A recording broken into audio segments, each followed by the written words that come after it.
ہمارے خصوصی جناب علی مجدود صاحب، صدر گرامی قدر جناب قاضی صاحب ایڈوکیٹ صاحب اور لائق احترام زعماء، معزز خواتین و حضرات، السلام علیکم۔ میں اقبال فورم ایبٹ آباد کے زیر اہتمام منعقد ہونے والی اس تقریب میں آپ سب کو خوش آمدید کہتے ہوئے مسرت محسوس کر رہا ہوں۔ آج کی یہ تقریب مصور پاکستان ڈاکٹر علامہ محمد اقبال کے افکار کو تازہ کرنے کے سلسلے میں ایک آگہی مہم ہے۔ حضرت علامہ اسرار خودی کے دیباچے میں فرماتے ہیں، اے بسا شاعر کے بعد از مرگ زاد چشم خود بربست و چشم ماہوشاد، کہ بہت سے شاعر ہیں جو مرنے کے بعد زندہ ہوتے ہیں، وہ اپنی آنکھیں بند کر لیتے ہیں اور ہماری آنکھیں کھول دیتے ہیں۔ انسانی تاریخ کی یہ سب سے بڑی حقیقت ہے کہ اس میں ہر روز لاکھوں انسان کہیں گم ہو جاتے ہیں اور لاکھوں انسانوں کا اضافہ ہو جاتا ہے۔ ازل سے انسانوں کی آمد و رفت کا یہ سلسلہ جاری و ساری ہے اور آخری دن تک یہ سلسلہ جاری و ساری رہے گا۔ ان انسانوں کی زندگی کی داستان کو ایک طرف زمانے کی پگڈنڈی پر ان کے قدموں کے نقش تک نہیں ملتے، لیکن اسی گمنام و بے نشان وجود میں کبھی کبھار ایسے افراد بھی آ جاتے ہیں جو زندہ و پائندہ روشنی کے میناروں کی طرح چمکتے اور انسانوں کے اس کاروان کے لیے نشان راہ اور سراغ منزل بنتے ہیں۔ تاریخ انسانیت در حقیقت انہی قندیلوں کی تابندہ شعاؤں سے عبارت ہے۔ انہی زندہ جاوید ہستیوں میں اس مرد خود آگا و خدا مست کا شمار ہوتا ہے جس کی یاد تازہ کرنے کے لیے آج ہم یہاں سب جمع ہوئے ہیں۔ وہ یگانہ روزگار ہستی جس کے متعلق خود اس نے کہا تھا کہ عمر ہا در توبے و بتخانے بھی نال فریاد تازے بزم عشق دانائے آزائیت برو، یعنی صدف زمانہ ہزاروں سال تغیرات و حوادث کے موجوں کے تھیپڑے کھاتی ہے، تب جا کر اس قسم کے دورے یکدانہ کی نمود ہوتی ہے۔ خواتین و حضرات، مشرق میں تو علامہ اقبال کو ایک شاعر کی حیثیت سے جانا، مغرب میں انہیں ایک فلاسفر کی حیثیت سے پہچانا اور دنیا کے ممتاز مفکرین کی صف میں جگہ دی۔ بلا شک و شبہ علامہ اقبال کا مقام شعر و فکر میں بہت بلند ہے، لیکن حقیقت میں ان کا مقام کچھ اور ہے، اور وہ مقام ہے مفکر قرآن کا۔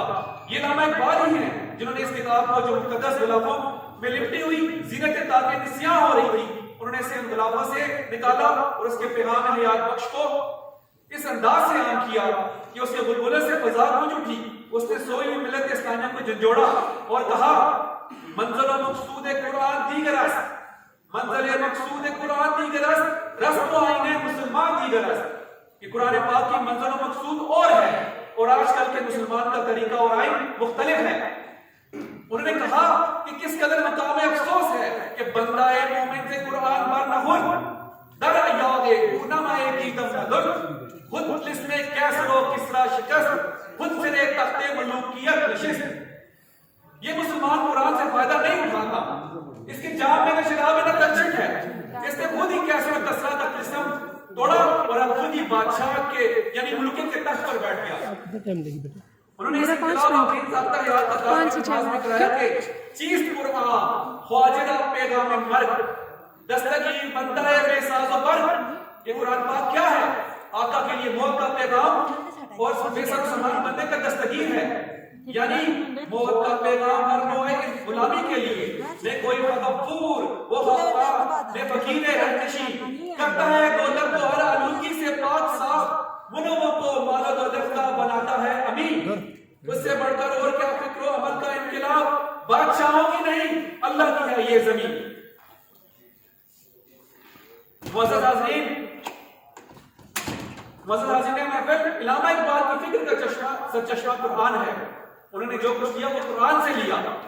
گر تم میں خواہی مسلمان زیستن نیست ممکن جزو قرآن زیستن، کہ اگر تم مسلمان بن کر زندہ رہنا چاہتا ہے تو ایسی زندگی قرآن پاک کے بغیر ممکن ہی نہیں۔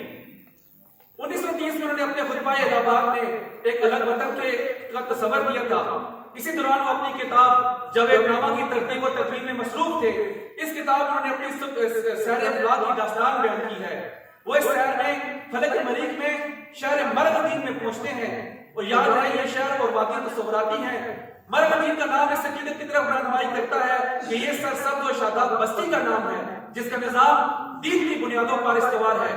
حضرت علامہ نے اس میں یہ بتایا ہے کہ اگر دنیا کے کسی خطے میں دین کے اصولوں پر معاشرہ قائم ہو جائے تو وہاں زندگی کا نقشہ کیا ہوگا۔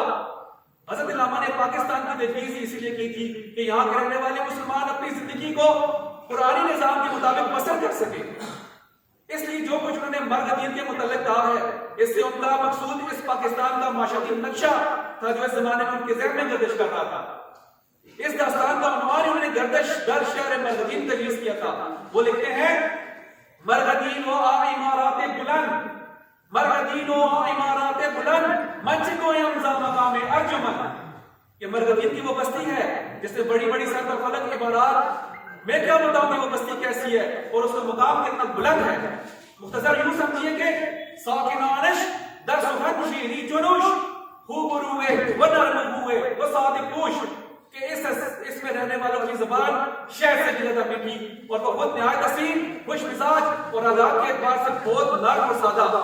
اس حقیقت پر غور کیجئے کہ اس شہر کی عمارتیں تو بہت بلند بتائی گئی ہیں، لہذا ان کی سادگی سے یہ مقصود نہیں کہ وہ جھونپڑیوں میں رہتے تھے یا وہاں راہبوں کی تک و تاریک کوٹھریاں تھیں، سر بفلک عمارتیں، لیکن ان میں رہنے والے نہایت سادہ.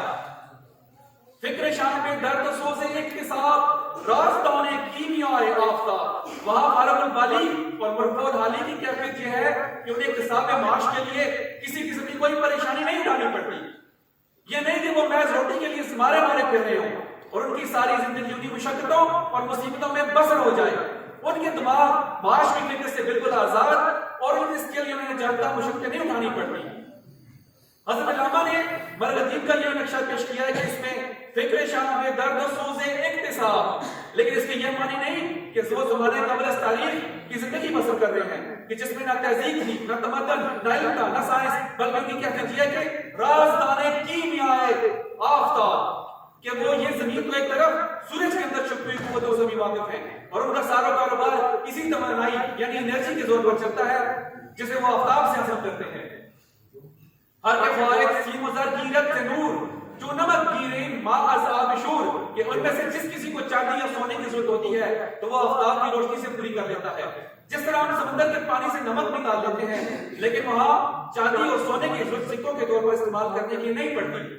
وہاں کوئی شخص اپنی خدمات کا معاوضہ روپے پیسے میں نہیں چاہتا بلکہ خدمت آمد مقصد علم و ہنر کارہا کسمی سنجد بزر، کہ نہ وہاں علم و ہنر دونوں کا مقصد یہ ہے کہ ان سے خدمت کی خدمت کی جائے، نہ یہ کہ انہیں بیچ کر دولت کمائی جائے، کیونکہ دولت کمانا کسی کے پیش نظر ہی نہیں، اس لیے وہاں سکوں کا وجود ہی نہیں. کس دینارو درم آغانیس ای بتانے را در حرم حرانیس، وہاں کوئی جانتا ہی نہیں کہ دینار کیسے کہتے ہیں اور اب درم کیا ہوتے ہیں. حقیقت یہ ہے کہ درم و دینار وہ بت ہے جو باطل نظام زندگی کے تراشیدہ ہے. جو نظام خدا کے قوانین پر مبنی ہو اس میں ان معبودان باطل کا کوئی دخل نہیں ہو سکتا. صحیح نظام زندگی میں دولت جمع کرنے کا تصور ہی نہیں آ سکتا. اس لیے وہاں سکوں کی ضرورت کیا ہے؟ اوپر کہا گیا کہ وہ لوگ سائنس میں اتنی ترقی کر چکے ہیں کہ ان کے تمام کاروبار اسی توانائی کے زور پر چلتے ہیں جس وہ سورج سے حاصل کرتے ہیں.